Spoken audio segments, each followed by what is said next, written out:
Let me tell you about ProHealthConnect.com. It's transforming healthcare payments, providing retailers a seamless process for over-the-counter and healthy benefit programs. By connecting retailers, health plans, and payment processors, ProHealth Connect creates one powerful, unified network. They empower independent grocers and pharmacies to accept health benefit cards without changing how they do business. With over 10,000 locations nationwide, helping more than 1.3 million people access the care and nutrition they need. Go to ProHealthConnect.com. In the squadron, they called him Bullets, but we call him Greg Kelly. Greg Kelly is on the air on the Red Apple Podcast Network. Excuse me. Hello. So, I'm anxiously awaiting word on Rudy Giuliani, America's mayor. Hope he gets well, makes a full recovery. I did get some updates yesterday, and at first it was very, very bleak, but there was a turn for the better, actually, and he just might make it, and that would be wonderful. When I think of Rudy Giuliani, I think of two things immediately. One of the things is actually on 9/11. I remember where I was when I saw this press conference. I was right at Beekman Downtown Hospital. Mayor Giuliani at that point had already been in Ground Zero. He was actually speaking from police headquarters. No, I take it back.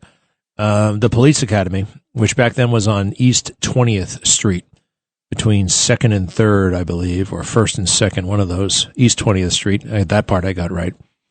And he said something that I'll never forget. Are you ready? Here's Rudy Giuliani on 9/11. Cut 12. Today is obviously one of the most difficult days in the history of the city and the country. The tragedy that we're all undergoing right now is something that we've had nightmares about, but probably thought wouldn't happen. My heart goes out to all of the innocent victims of this horrible and vicious acts of terrorism. And our focus now has to be on saving as many lives as possible. Do we know the number of casualties at this point, sir? I don't think we really want to speculate about that. The number of casualties will be more than any of us can bear ultimately. And I don't think we want to speculate on the number of casualties. The effort now has to be to save as many people as possible. There have also been reports of large loss of life among the police and firemen who were sent there to rescue people. How accurate are those reports? There is no question that we lost police officers and firefighters, and some that I know personally, and all of us here know personally, that we're very worried about. Thank you, sir. Well, ultimately, it would be nearly 3,000 people. And as far as first responders, 343 firefighters, 23 police officers, 37 Port Authority police officers, and 3 court officers, and many, many more over the years, actually, from cancer caused by the smoke, the chemical cloud down there. But really, when I look at Rudy, I think about his... Well, I think I said two things. I think about when I first met him back in the 1980s. He was the superstar prosecutor, U.S. attorney for the Southern District of New York. He was very intriguing. He did something that my dad might do, and actually did. He took a inside the Beltway demotion, but it was to the coolest job in the world, one of the coolest jobs in the world. Rudy Giuliani went from associate attorney general to actually running one of the U.S. attorney offices, the best U.S. attorney office, Southern District, Manhattan, Bronx, lower New York State. And, why would you want to go from number 3? Because it's cool, because it's New York, and it's awesome. And my dad did the same thing. When he was police commissioner, they offered him the job of FBI director under Bill Clinton. True story. And he didn't even want to be considered because he had the best job in law enforcement.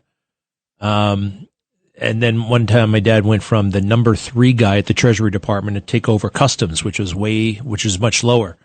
But it was an inside the Beltway step down, but it was really a much cooler, better job where you can make more of an impact. And that's Rudy. In some ways, I find he and my father are kind of kindred spirits in a way.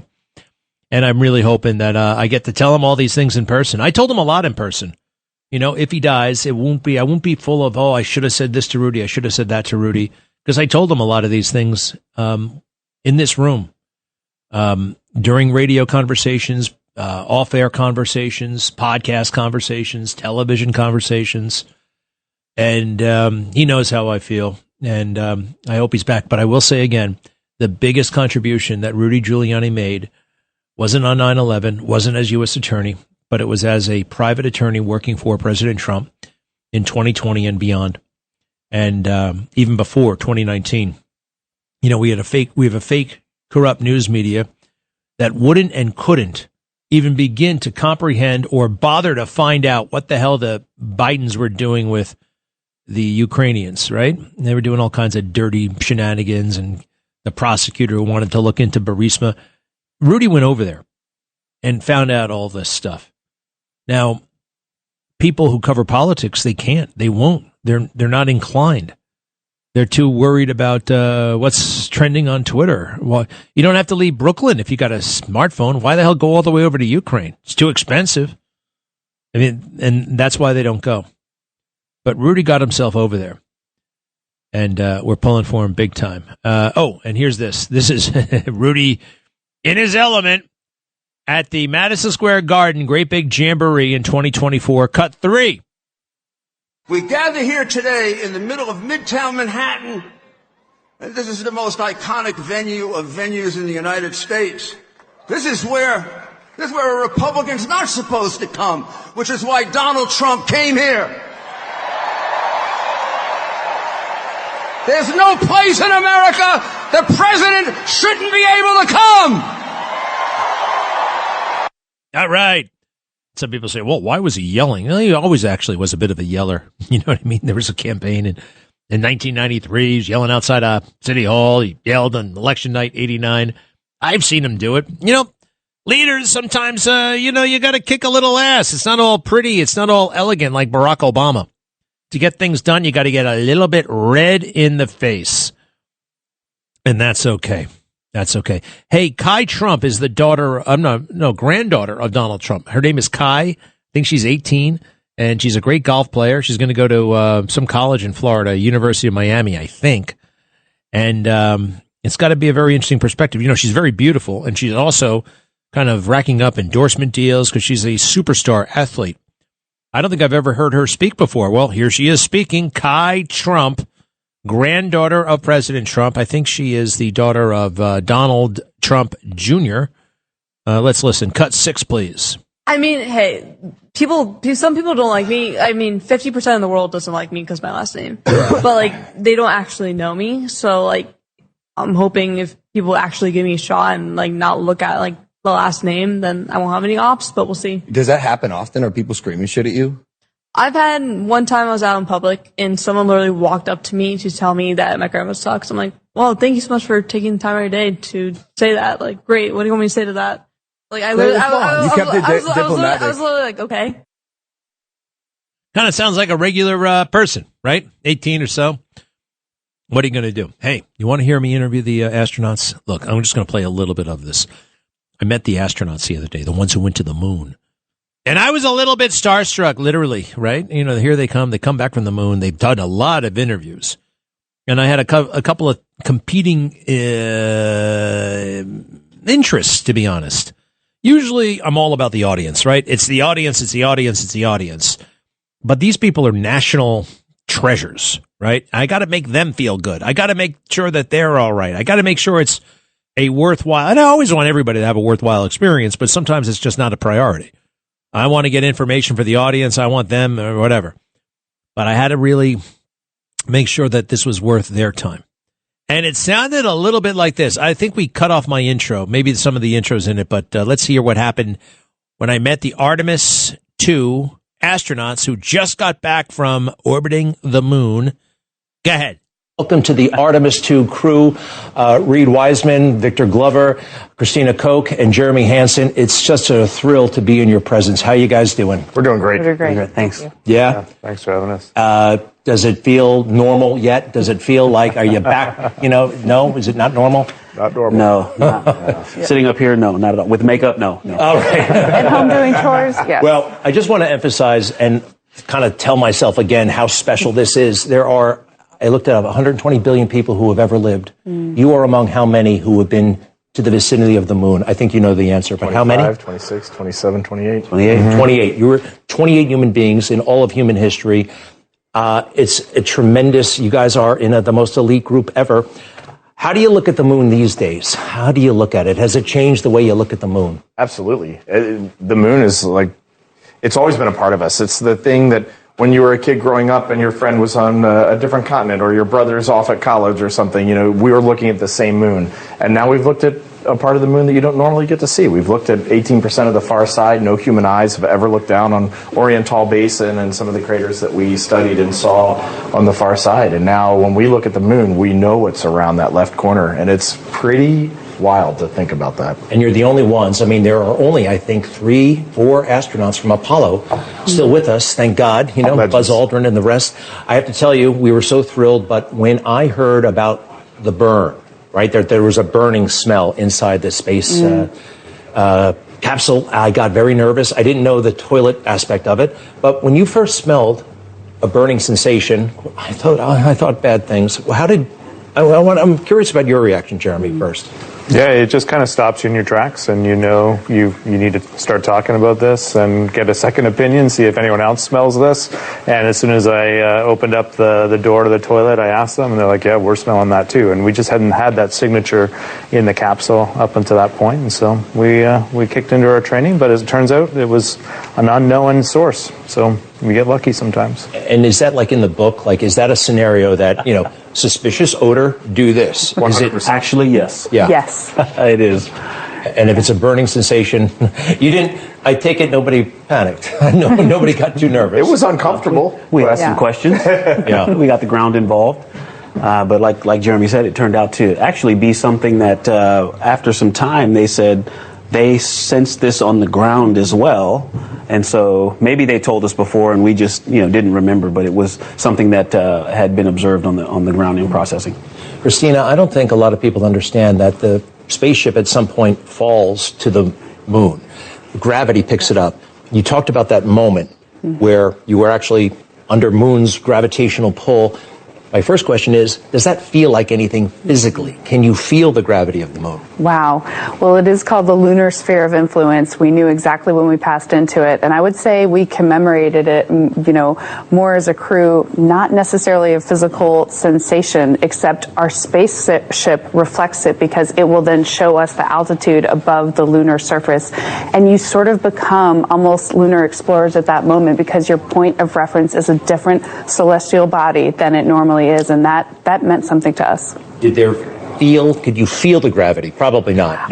I would say not necessarily, except that it was such a strong psychic sensation that some part of your body knows it as well. Yeah, these pictures are very, very cool. I noticed that these pictures, unlike the ones from Apollo, I can see stars in a lot of the pictures, and you couldn't, like that 1972 full Earth.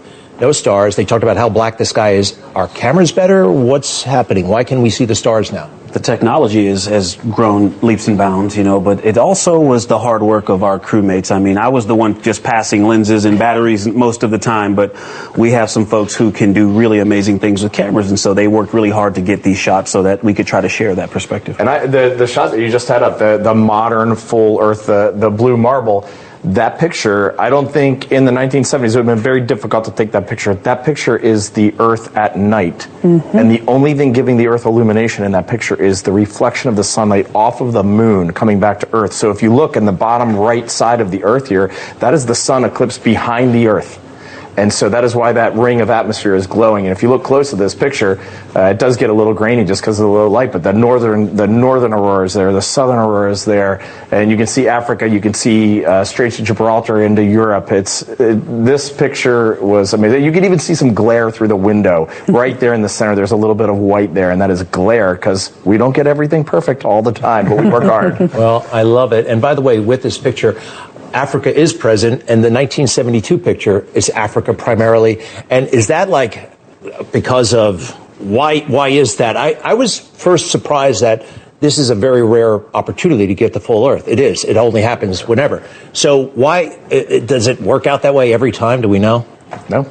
No, That's a great question. I'm sure someone could answer that, though. We'll get them on here next week. We saw a lot of Australia. We saw Antarctica. We saw Africa. We saw the U.S. But just where we launched, when we launched out of Cape Canaveral in Florida, the U.S. was going into night. Yeah. And so our main revolutions around the Earth before we headed off to the moon, we were seeing the U.S. at night. So I wasn't trying to stump anybody, by the way. You know what I mean? I really wasn't. Did it sound like I was? I was just genuinely interested. And so are they. So what a privilege to talk to those dudes. Let me see here. Information from CENTCOM on Strait of Hormuz mission. The Project Freedom is a defensive umbrella. All right, we got a defensive umbrella going on around our ships. These ships, CENTCOM is actively providing security for the ships in the Strait of Hormuz. And they're calling it a defensive operation. Apache helicopters doing a lot of the legwork. Those Apaches are so cool. All right, look. 1 month, and this baby is over. 1 month. We'll be right back. Roger Stone here. Every day you wait, your money loses value, but gold and silver don't follow those same rules. American Sovereign Bullion gives you access to a nationwide wholesaler network, helping you secure aggressive pricing on real physical metals. Call 844-272-2428 now to get your free gold and silver guide to learn how to protect your wealth with physical gold and silver, delivered right to your door or with a gold IRA. Visit ASBGold.com. That's ASBGold.com for your free gold and silver guide today.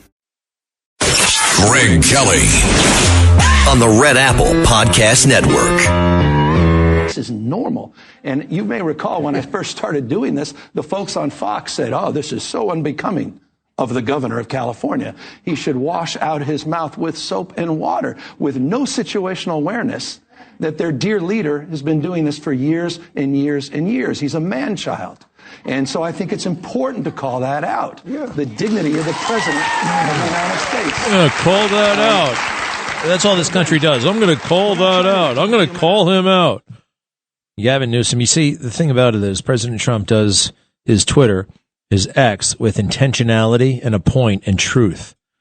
This other guy just does it crazily. He's not really doing it he's imitating, but he's not the real thing. And as I point out in my piece, which is totally spot on, it's imitation. And when you imitate, you don't actually understand the underlying, right? The substance. That doesn't interest him. By the way, the person who allegedly brought the gun to the White House Correspondents' Dinner is in front of a judge in Washington, D.C. And guess what? The judge is apologizing profusely to this defendant.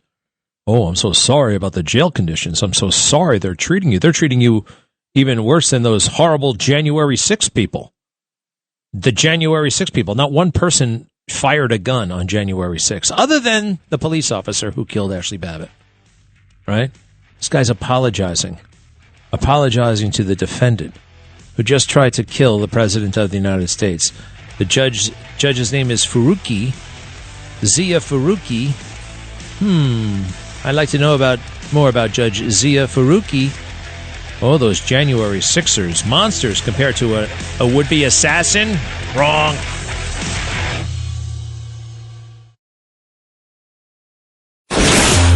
Greg Kelly, entertaining and informative on the Red Apple Podcast Network. Well, we have Iran now firing missiles at the United Arab Emirates again.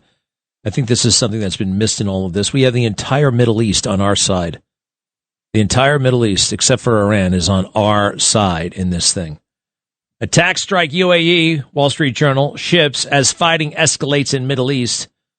Fighting in the Middle East flared as Iran struck a crucial United Arab Emirates oil port and several ships, testing a shaky ceasefire. The UAE, which has backed tougher action against Iran, said it was targeted by missiles and drones. It confirmed a drone hit sparked a fire at the crucial oil hub of Fujairah, which the country has used to pump much of its crude output around Iran's chokehold on the Strait of Hormuz. We reserve the right to a full and legitimate response to the attacks.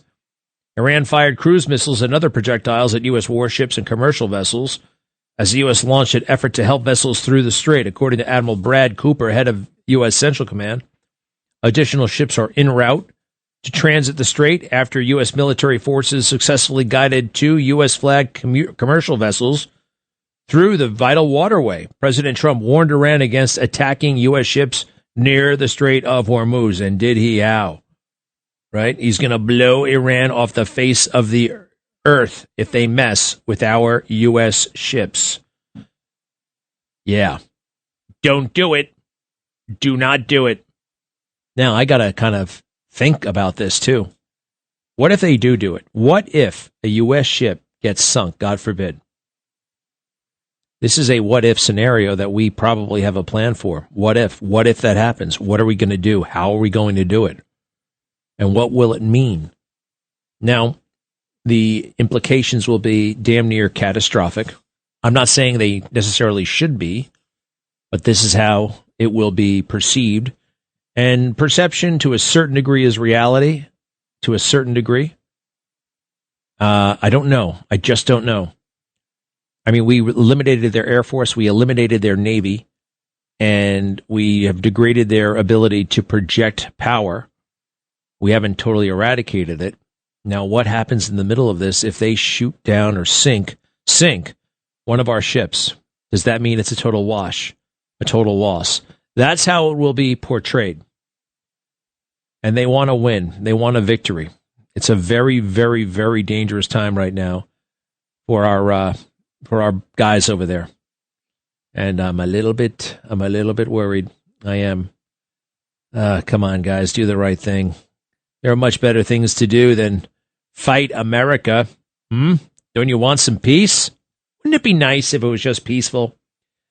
There's something else I wanted to tell you about. There's a bizarre story of this woman who has either she's evil or perhaps she has, I don't know, done some awful things to men. You heard about her, right? 2 of her husbands died accidentally.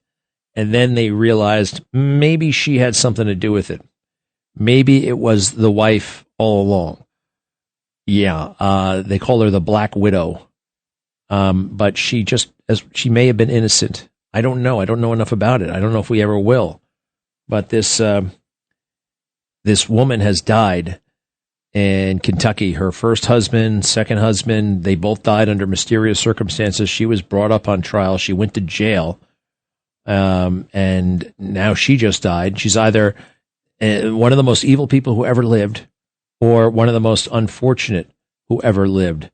We don't know. Second husband dies age 77. What do we make of this? Have you heard? Give me 1 second while I pull this up. Go back to the astronaut interview for a moment, if you don't mind. Pick that up, because I want to make sure we get all of this stuff in one little pot where it belongs. Go ahead. In Florida, the U.S. was going into night. Yeah. And so our main revolutions around the Earth before we headed off to the moon, we were seeing the U.S. at night. Well, we're going to take a look at you guys back when you were a lot younger in the 1990s. Look, all kind of tribute videos have been made for you guys, and we feasted on them as Americans, as human beings. No, this is a beautiful one. You may have seen it, but take a quick look if you don't mind. Beautiful pictures of these when they were teenagers. Forever to touch you. And they start to cry. That you feel me somehow. You're the closest to heaven that I'll ever be, and I don't want to go home right now. Is that Space Camp? It was Space Camp. All right. So my question is this: did you ever have a sense of predestination? That I just, those are awesome, and to think that I was wondering about you guys, who would be the next one? And it's you. And did you ever have any kind of earthly sense of that at some point, that maybe something like that could happen? No, you used predestination. In fact, especially if there's young folks watching, no, absolutely not. In fact, maybe the opposite. Yeah. I was the first person in my family to graduate from college. And so the opposite feeling of, I don't know if I can make it at that level, but, trusting in the people next to me and listening to my mentors helped me overcome that. It's amazing. And by the way, Reed, you have spoken. I couldn't believe it. You said, I didn't get into the Naval Academy. It's part of your story, and that so-called setback has set you up for something incredible. We talk about this all the time, and failure is not a bad thing in life. If you're never failing, you're never trying, you're never expanding your bounds, you're never trying to do something that is very uncomfortable. Christina, you always talk about get out there and do something that scares you. Share your dreams, share your dreams with other people. You have to fail to overcome those obstacles. It makes you stronger every time.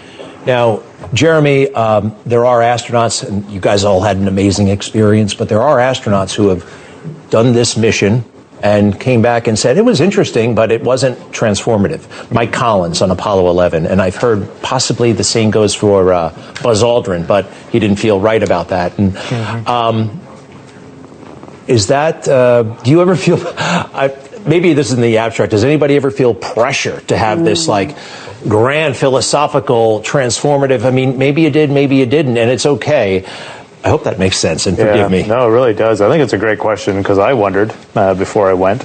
I didn't feel pressure, but I was very curious, how my perspectives might change. And the best I can explain it to you, I think there's a couple of things that I love to touch on here. One, when we were out in deep space and looking back and you could see the Earth and the moon and the stars, there was this three-dimensionality to it that I just didn't imagine. When you see the images, you can tell things are three-dimensional, but they're still kind of flat. And even when you look at the stars, it looks like they're on a canvas on the sky. But when you're up there, it's not like that. You see that everything is positioned in a diorama in the galaxy is really what we're looking at, the Milky Way galaxy, and it's extraordinary. It would just catch my imagination.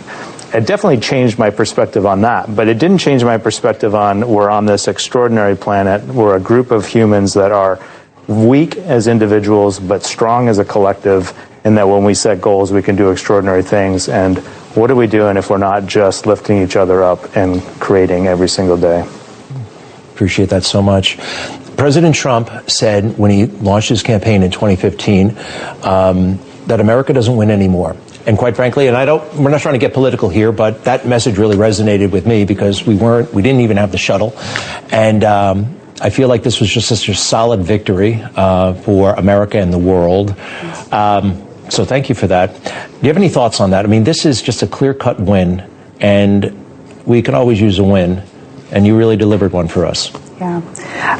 Jeremy speaks very eloquently about how in this time we could all use something in the win column. And our goal from the beginning has been for this to be a win for all humanity. Yes, we take our way of life and our way of leadership with us and all the possibilities for the benefits to come back to the countries that explore and choose to devote the resources to that.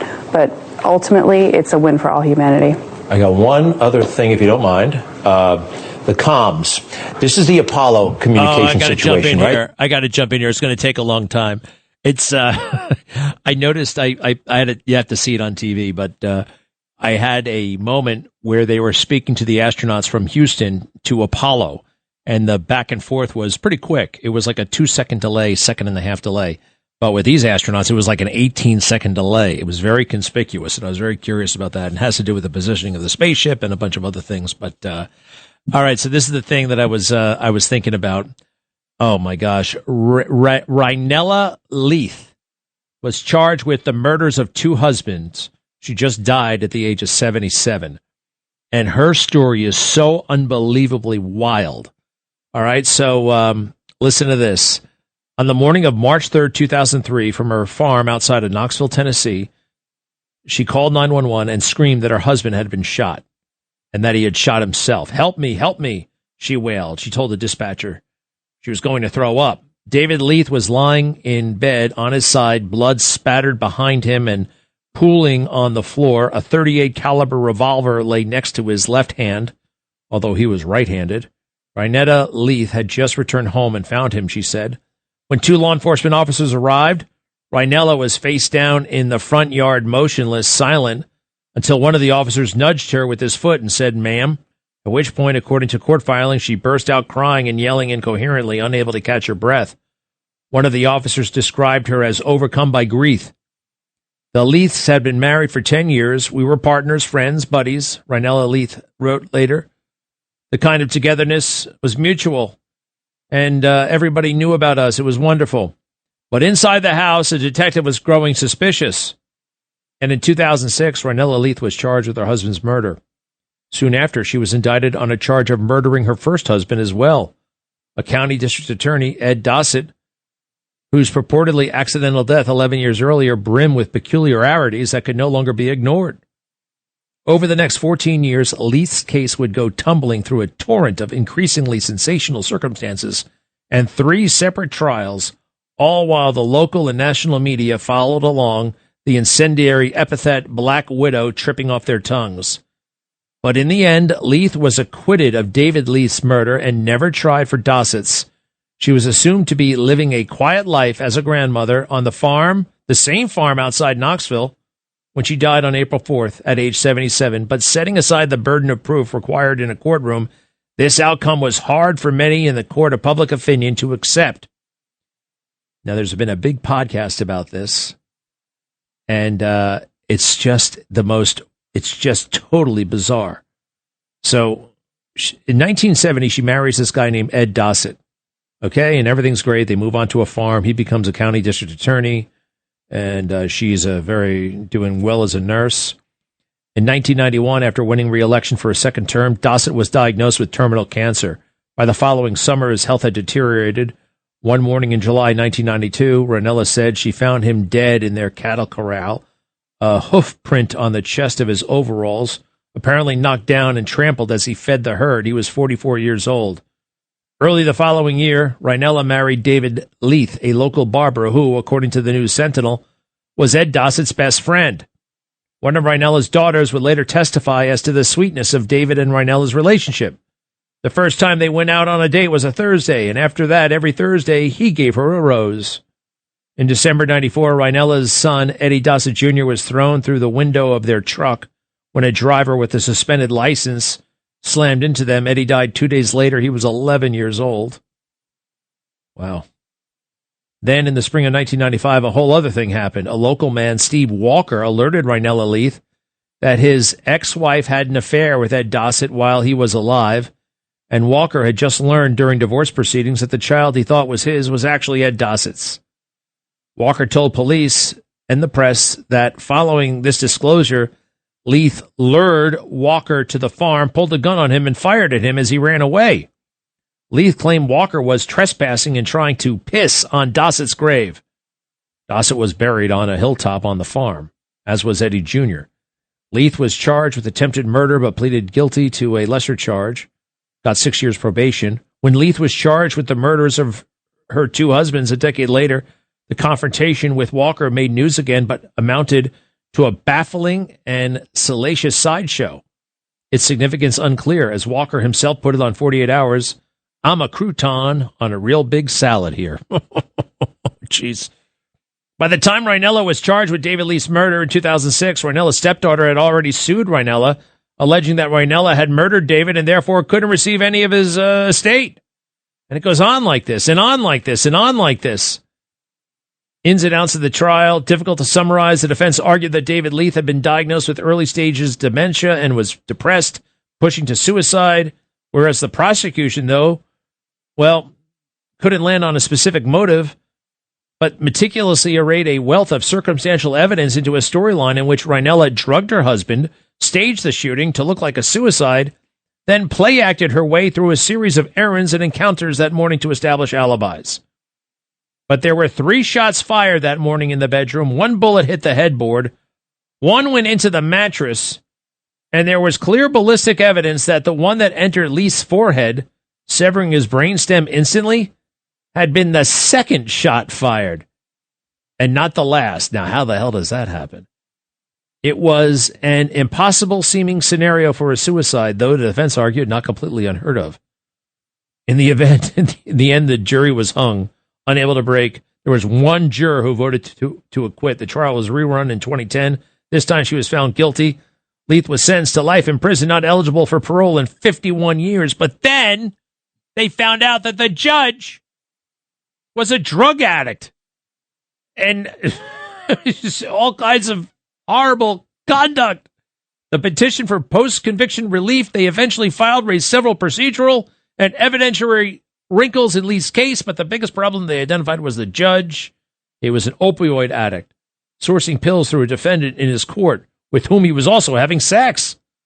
It was an open secret around the courthouse that Baumgartner had been seemed impaired during trial, visibly disoriented. Oh, my God, this lady, Rhinella Dossett Leith. Well, rest in peace, right? She's got it now. We'll be right back. Greg Kelly, entertaining and informative on the Red Apple Podcast Network. All right, so Greg Kelly has stepped away to cover some breaking news. This is James Flippin from Red Apple Audio Network's news. You know, this fighting is escalating a bit between Iran and the U.S., and the stock market has taken notice. Oil prices are also up. The investment community concerned about this increase in fighting. 6 small Iranian ships sank today. Iran also claimed to have hit a U.S. warship. CENTCOM's denied that. But the investment community appears convinced the war is back on. As we said, oil prices are up and the stock market is down during afternoon trading. So James Flippin here as we continue the Greg Kelly show up until the top of the hour. And, you know, New York City Mayor Rudy Giuliani is in all of our thoughts here. Probably the first time in my life that I can remember being impressed by a politician for something other than giving a good speech was during 9/11 when Mayor Giuliani commanded everyone's attention and put everybody at ease.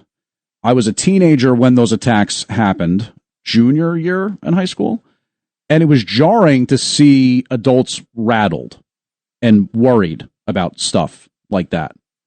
And Giuliani was a calming voice and a source of leadership at that moment.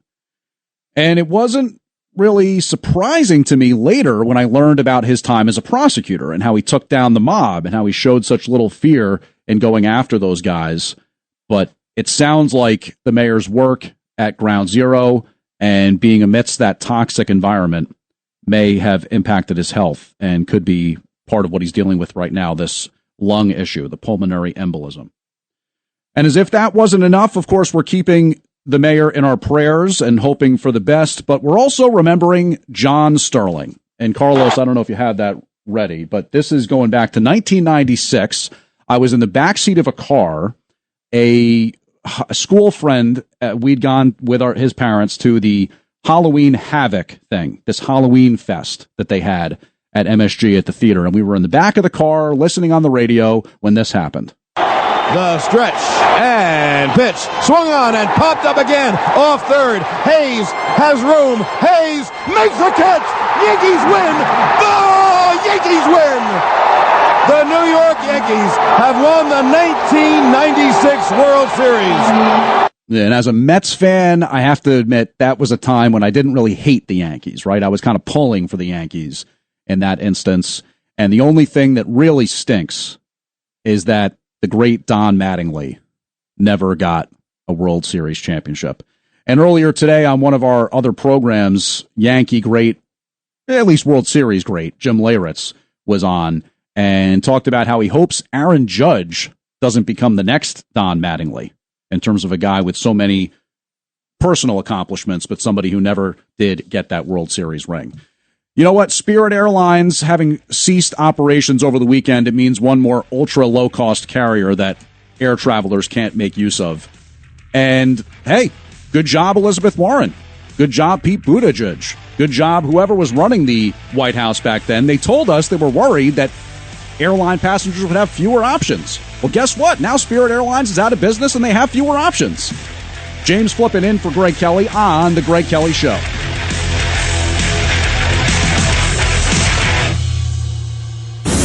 Thanks for listening to The Greg Kelly Show. You can hear The Greg Kelly Show weekdays at 12:15 on 77 WABC. If you like the podcast, share it with your friends and listen anytime at WABCRadio.com and download the WABC Radio app. Hit that subscribe button on all major podcast platforms. Plus, follow WABC on social on Instagram, TikTok, Facebook, and X. See you next time for a new episode so you never have to wonder. What the heck is going on here?